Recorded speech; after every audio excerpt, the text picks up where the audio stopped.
যা জানালা কিছু খুলিনি। আর এখন বাজে 10টা, এখনও বাজেনি, 10টা বাজে 15 মিনিট বাকি। রেডি হয় কেন নিয়েছি তোমাদেরকে বলছি। তো hello everyone, welcome back to our channel. আশা করি আপনারা সবাই ভালো আছেন। হ্যাপি লাইফ ডেলাতে আমরা অনেক ওয়েলকাম। আর এই যে মামামকেও রেডি করে নিয়েছি, ঠাকুর উকুর দেওয়াও সেসব কাজবাজ সে। আজকে যাচ্ছি হলো মেয়েকে নিয়ে। মামামের আর কি আছে, আর্টের কম্পিটিশন আছে। গত সানডে আমি ভিডিওতে বলেছিলাম কালার পেন্সিল নিয়েছিলাম, তখন বলিনি। তো এই ভিডিওটা যেহেতু কালকে যাবে, তো তার জন্য বলছি। তো আজকে মামামের মিসের আর কি এটা কম্পিটিশনটা করেছে ইয়েতে। মানে আমি শেয়ার করব কি সব কিছু আপনি যতটুকু পারি আপনাদের সাথে শেয়ার করব।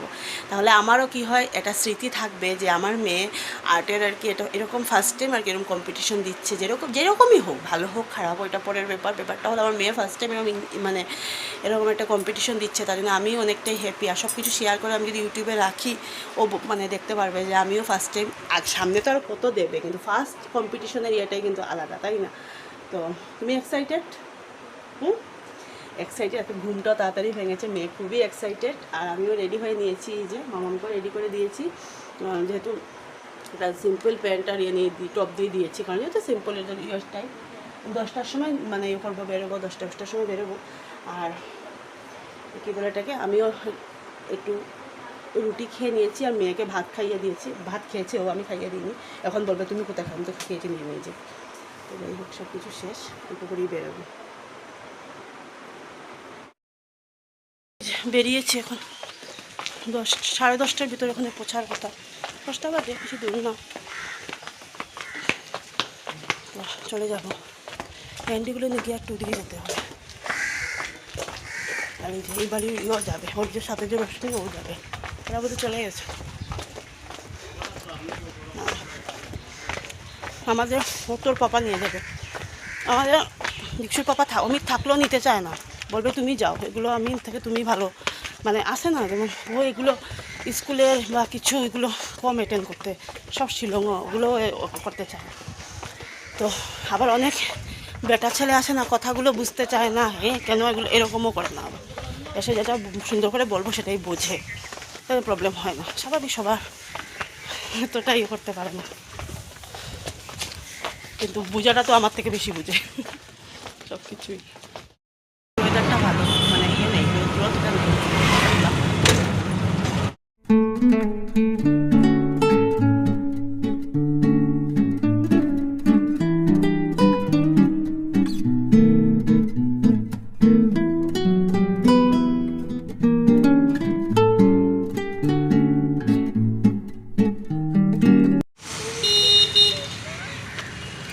জায়গাটা দেখছি আমি, কিন্তু এটার মধ্যে এবার ফার্স্ট টাইম মানে ঢুকলাম। মানে এমনি তো দেখেছি স্কুলটা, কিন্তু ঢুকিনি কোনোদিন। কি সুন্দর ভিতরটা দেখো বন্ধুরা। চলে গেছিলাম ফেলে, তারপরে মামামে অটো মানে অটো ড্রাইভার দাদাটা বললেন যে উনার বলে মেয়ে স্কুলে পড়ে। তো উনি আবার বললেন, বলে আমাকে, আমি বলেছি আমি ভালো করে আপনার কথা শুনিনি, এখন বলছি। আবার অল্প জায়গা মানে অল্প আগে বেরিয়েছিলাম, তো আবার নিয়ে এসছে দাদা এখানে।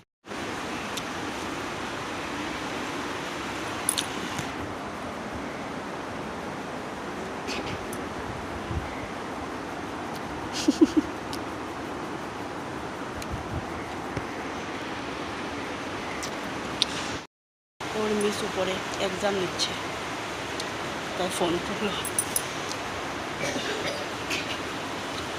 আমি ওকে না দেখা পর্যন্ত আমার কেরম করে মনে লাগছে ওর মিসকে না দেখা। নতুন ফার্স্ট, নতুন জায়গা, নামবে এখন।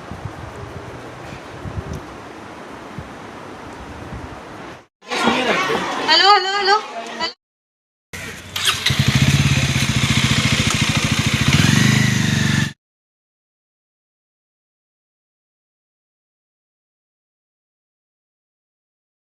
বসে আছি, সার্টিফিকেট এখনো হয়নি।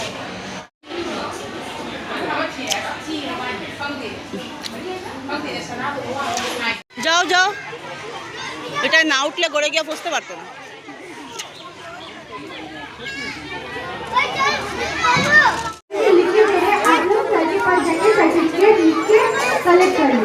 এই বাচ্চাটা নামেই না, ছোটো বাচ্চার উঠে গেল।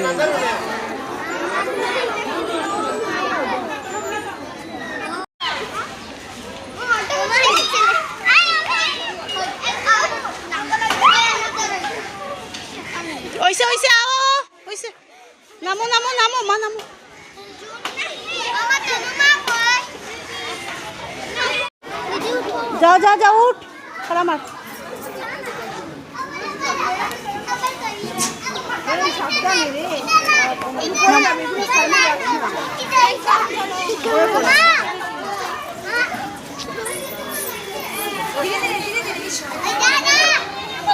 মাম্মা কেয়ারফুলি, কিন্তু নিচে কিন্তু একদম ব্যথা লাগবে কিন্তু সাইডে।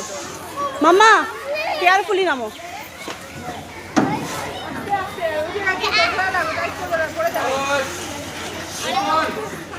ওইসে ওইসে চলো চলো। আমাদের কমপ্লিট, এখন করে চলে এসেছি। সার্টিফিকেটটা দিয়ে দিয়েছে, ভালোই হয়েছে, আর যেতে লাগবে না। আর এটা তো মেন সার্টিফিকেট নেই। আরে যে যাই হোক না কেন, আমার যে মেয়েকে আমি নিয়ে গেছি এটি অনেক। এগুলো না করলে না মানে মনের ভিতরে সাহস আসবে না। আর ওর মিসেরও অনেক থ্যাংক ইউ, কারণ আমি তো এগুলো খবর তো জানিও না, তার জন্য। আর মামাম একটু মানে সাহস পেয়েছে, কারণ মিস ছিল, তার জন্য। যদি থাকতো না তাহলে একটু বোধহয় ঘাবড়ায় তো না। মেয়ে তো নতুন স্কুলে এসে অ্যাডমিশন হয়ে ঘাবড়ায়নি, কিন্তু ওর মিস থাকাতে না এতটাও ঘাবড়ায়নি। ও তো ওইখানেই ছিল ভলেন্টিয়ার হিসাবে, না ভলেন্টিয়ার হিসেবে মিস ছিল না। হ্যাঁ, তো যাই হোক, এখন কিছু একটা সিদ্ধ ভাত করে খেয়ে নেবো, ডিম আছে। আবার বিকেলে কমফু ক্লাস আছে। আমার জীবনটা দৌড়াই মধ্যে যাচ্ছে, ছাতা বেগে টানাইনি, ভালো লাগছে না। বসার জায়গা ছিল, জায়গাটা খুব সুন্দর, পুরো রামকৃষ্ণ মিশনের মতো। তো এসছি 1 ঘন্টার মতো হয়ে গেছে। এসে চা খেলাম, মা চা বানালো, রুটি সকালে আমি রুটি খেয়ে গিয়েছিলাম। বিছানা পাটি উঠালাম কি ওই যে চাদরগুলো চেঞ্জ করিনি, রাত্রে তো ঘুমোবো। তো এই যে এসে হুটোপাটা করে আমার মারও শরীরটা ভালো না, সর্দি জ্বর কাশি। তো মাও ডাল করেছে টমেটো দিয়ে, আর কচু ভাজা করছে, মানে একদম সিম্পল রান্না করছে। আর এদিকে আমি মামাকে কী করলাম, ভাত বানালাম কুকারে, বানিয়ে ইয়ে করলাম। মাদের যেহেতু ভাতের ওপর লেট হবে, 3টার দিকে ওরা খায়, বানিয়ে দিয়েছি। মেয়ে সকালে ভাত খেয়েই গিয়েছে। এই যে ডিম সেদ্ধ আর ডাল করে তোমাদের দেখাচ্ছে করে দিয়েছে। আর আমি ডাল তো আমি খাবো না, আলু দুটো সিদ্ধ দিয়েছি, আমি আর মা নেবো, আর কচু ভাজা মা দেবে। যাই হোক, আমি একবার এখানে আলু সিদ্ধ দিয়ে দিয়েছি। তো আবার তো একটু রেস্ট করবো। আমার কেন জানি না, মানে কালকে পরশুদিন রাত্রে জ্বর এসেছিলো, তো সন্ধ্যার সময় জ্বর এসেছিলো। পরশুদিন সন্ধ্যা না বিকালেই হবে, সন্ধ্যার সময় একটা ট্যাবলেট খেয়েছি। আর কালকে তো শরীরটা কিরকম নিঝুম লাগছে একদম, মানে কি বলবো, যাচ্ছি আসছি শুধু মনের জুড়ে কিন্তু চলছি। কী করবো, এখন স্বাভাবিক মেয়ের এখন একটা যখন দেখো লাইনে যখন যাচ্ছি বা কিছু একটা কম্পিটিশন এগুলো দেওয়াটা ভালো, কারণ শিখে রাখলে শুধু হবে না, একটু ইয়েও করতে হবে। আর এদিকে ওর টিউশনের মিসও যখন বলেছে, বা ও যখন ওখানে আছে বা কিছু, তো সাহস করলাম। আর এরকম কম্পিটিশন দেওয়াটা কিন্তু খুব, মানে যারা দেও তারা তো আশা করি জানবে। একটা টিকটিকি যারা দাও তারা আশা করি জানবে যে এগুলো দেওয়াটা খুবই জরুরি। এখনকার যা জমানা, যে একদম হাত বিদ্যাটা সবচেয়ে মোস্ট ইম্পর্টেন্ট। তো যাই হোক, আর আজকে যদি মামামের পাপা থাকতো, বা মানে মামামের পাপা যদি থাকতো, মামামের পাপা কিন্তু ঘরে রান্না করে রাখতো। মানে অমিত এমনই একটা মানুষ, আমরা যে মানে এই কথাটা বোধহয় আমি আরেকবারও বলেছি, ভগবান সত্যি বলে না, মানে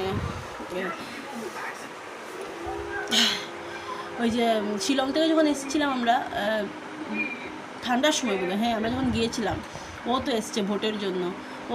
ও কিন্তু বাইক চালিয়ে এসছে। আমি সবসময় এই কথাটা মনে মনে ভাবি, ও বাইক চালিয়ে এসছে। আর ওই বাইক চালিয়ে এসে ও কী করেছে, যেহেতু মেয়ে এসছে, বা আর মেয়ে তো যাও কিছু একটা খায়, ও খেয়েছে। কিন্তু আমি না রাস্তার মধ্যে কিচ্ছু খাই না, আমি খেতেই পারি না। আমার এতটা আমি আপ ডাউন করি, তো আমার এতটা যে বমি হয় কেন আমি সেটা বুঝি না।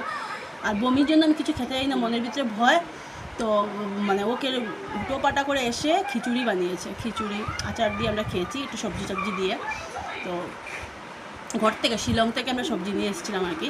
আর এখানে তো ডাল ছিল, যেহেতু আমি 1 মাসের মতো ছিলাম, এখানে সবজি রেখে তো যেতেও পারবো না। তো ওই জন্য সত্যি একসময় ভাবি, আর মামামের যদি পাপা যদি মানে করে থাকতো, তাহলে বোধহয় মানে সত্যি এখন রান্না করেও বোধহয় রাখতো। তো মাও রান্না করে রাখে, মাও যে টানা না, মাও তো আসার পরে চা রুটি দিল বা রান্না করে। মারও শরীরটা আজকে ভালো না, একদম অবস্থা খুবই খারাপ, সর্দি জ্বর। গরমটা কী পরিমাণ, কার শরীর ভালো যাচ্ছে বলো, কারো শরীরই ভালো যাচ্ছে না। এদিকে মামামেরও দেখছি এতটা বেশ সুবিধা না, সর্দি কাশি, আইসক্রিম খাওয়া ছাড়ে না, ঠান্ডা খাওয়া ছাড়ে না, ফ্রিজের জল খাওয়া ছাড়ে, কোথা থেকে কমবে। আর এই তো গরম, মানা করতেও খারাপ লাগে, গরমের মতো এগুলোই তো খাবে না। মামা যাও হ্যান্ড ওয়াশ করো, হ্যান্ড ওয়াশ করো, ঠান্ডা হয়েছে, খাও। তো খাইয়ে দেবো, দিয়ে আমি কয়েকটা বাসন তারপরে মাজবো।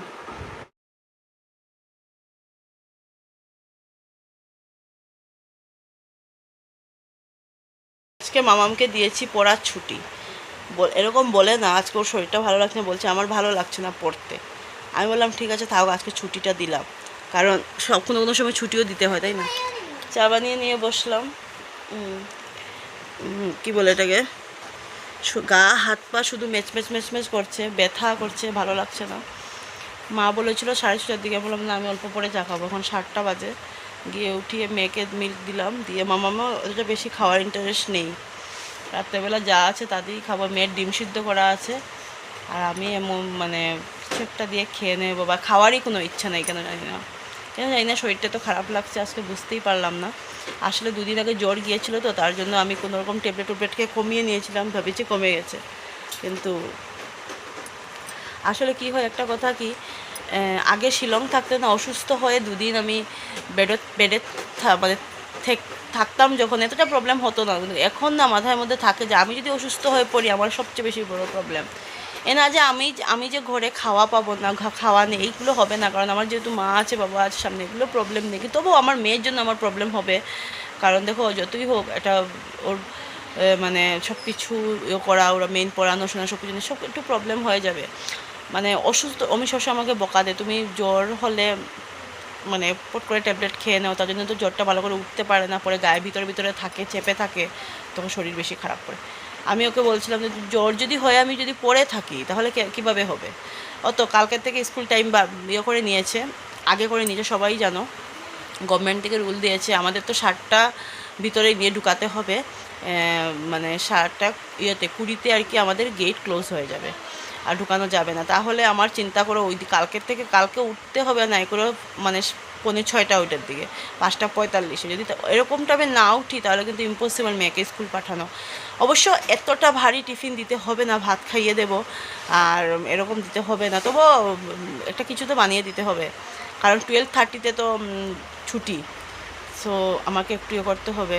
কিন্তু যতই হোক না কেন পরে থাকলে তো চলবে না, এইসব ভেবে না এখন ট্যাবলেট খেয়ে নিই, আর দেখবে ভিতরে জ্বরে, আর আমার জ্বরটা এরকমই, যখন উঠে তো উঠলো, না উঠলে ভিতরে আরেকজনের মানে পড়বে না বলছিল, কিন্তু এই দেখো মানে বসে এই যে কুচুর করছে, শরীরটার মধ্যে শান্তি নেই, যে তুই অল্প টাইম বস ঘুমা, এগুলো নেই। কি এটা, আর এই গানের মেশিনটা না আজকে একটু রোদে দিয়েছি, আমার এই বিছানা পাটি আজকে ভালো করে ঠিকও করিনি, আমি রোদে দিয়েছি, কারণ এটার মধ্যে না কি হয়েছিল মানে চলছিল না, তো ও বলেছে আমাকে থাকুক, আমি আসলে নাহলে রিপেয়ার করে নেবো বা দিয়ে দেবো। আমি বলেছি দেবো বাদ দাও ছাড়ো, আর এমনি তো আমি গান টান শুনিও না, তো বলো না কী দরকার, ঠিক করাবো। আর তবু আমি আমার নিজের থেকে ভাবলাম ওইটার উপরে ছিল, ওয়ার্ড্রোবের উপরে, সো আমি এটাকে একটু রোদে দিয়ে ভাবলাম যদিও চলে, এখন শরীরে ভালো লাগবে টিভি চালাবি।